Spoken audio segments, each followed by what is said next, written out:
السلام علیکم. میں نے ابھی ریسنٹلی ایک پوڈ کاسٹ میں انٹرویو دیا ہے اور وہ بہت زیادہ وائرل ہو گیا اور بہت لوگوں کو بہت ساری شکایتیں ہیں. میری آپ لوگوں سے ریکویسٹ ہے کہ وہ جو 30 سیکنڈز کا آپ لوگوں نے ٹیزر دیکھا ہے اس کی جگہ پہ آپ جا کے 40 منٹس کا پورا انٹرویو دیکھیے تو آپ کو سمجھ آئے گی کہ میں نے ہر چیز کو پراپرلی ڈیفائن کیا ہے. بہت ساری جو خواتین ہیں ان کو شکایت ہے کہ میں نے کہا کہ عورت کی کمائی میں برکت نہیں ہے برکت. دیکھیں، میں نے آپ لوگوں کو کہیں یہ نہیں کہا کہ آپ لوگ نہ کمائیں. میں نے ہر انٹرویو میں ہمیشہ عورتوں کے لیے سٹینڈ لیا ہے اور عورتوں کے لیے ہمیشہ میں ان کی فیور میں نے بولا ہے کیونکہ میں خود عورت ہوں. فائنینشلی انڈیپینڈنٹ ہونا عورت کے لیے بہت ضروری ہے. لیکن دیکھیے، آپ اس کو پازیٹیو وے میں لے کے جائیں. میرا کہنے کا مقصد یہ ہے کہ جب عورتیں کماتی ہیں انہیں گھر دیکھنا ہوتا ہے، انہیں بچے دیکھنا ہوتے ہیں، ان کے بچے رول جاتے ہیں، بہت ساری چیزیں عورتیں فیس کرتی ہیں. پھر عورتوں کے جو پیسے ہیں، جیسے میں اپنی بات کرتی ہوں، جب میں پیسے گھر میں لاتی ہوں تو مجھے سمجھ میں نہیں آتا کہ میں سیونگ کہاں کروں، میں لگاؤں کہاں اور میں خرچ کیا کروں.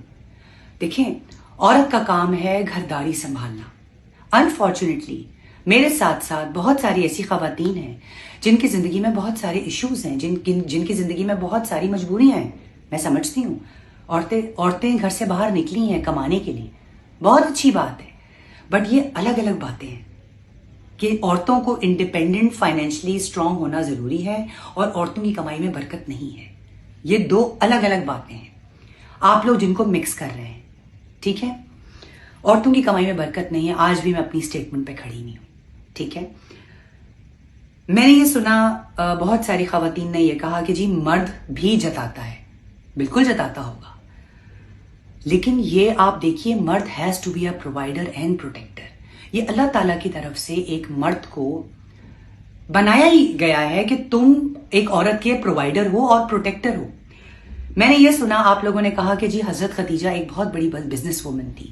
میں مانتی ہوں اس بات کو، میں بالکل ڈس ایگری نہیں کرتی. لیکن میں نے تو آپ کو یہ کہا ہی نہیں ہے کہ آپ جا کے کام کرنا چھوڑ دیں یا اپنے گھر کے لیے، اپنے بچوں کے لیے، اپنی ذات کے لیے آپ لوگ سٹینڈ نہ لیں.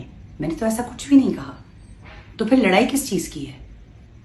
آپ لوگوں نے حضرت خدیجہ کا دیکھا کہ وہ اتنی بڑی بزنس وومن ہے. آپ لوگوں نے یہ نہیں دیکھا کہ اللہ تعالیٰ نے مرد کو نکاح کی اجازت دی ہے. ٹھیک ہے؟ کیوں میں نے بولا؟ میں آپ لوگوں کے ہسبینڈس کو یہ نہیں کہہ رہی ہوں کہ آپ لوگ اپنے ہسبینڈس کو، جن کی ہیپیلی میرڈ کپلز ہیں، ان کو میں یہ نہیں کہہ رہی ہوں کہ آپ اپنے ہسبینڈ کو پرووک کریں کہ نہیں آپ جائیں اور شادیاں کریں. نہیں، جو میاں بیوی دونوں آپس میں خوش ہیں، دونوں آپس میں لائل ہیں، اس سے اچھی تو کوئی بات ہی نہیں ہو سکتی.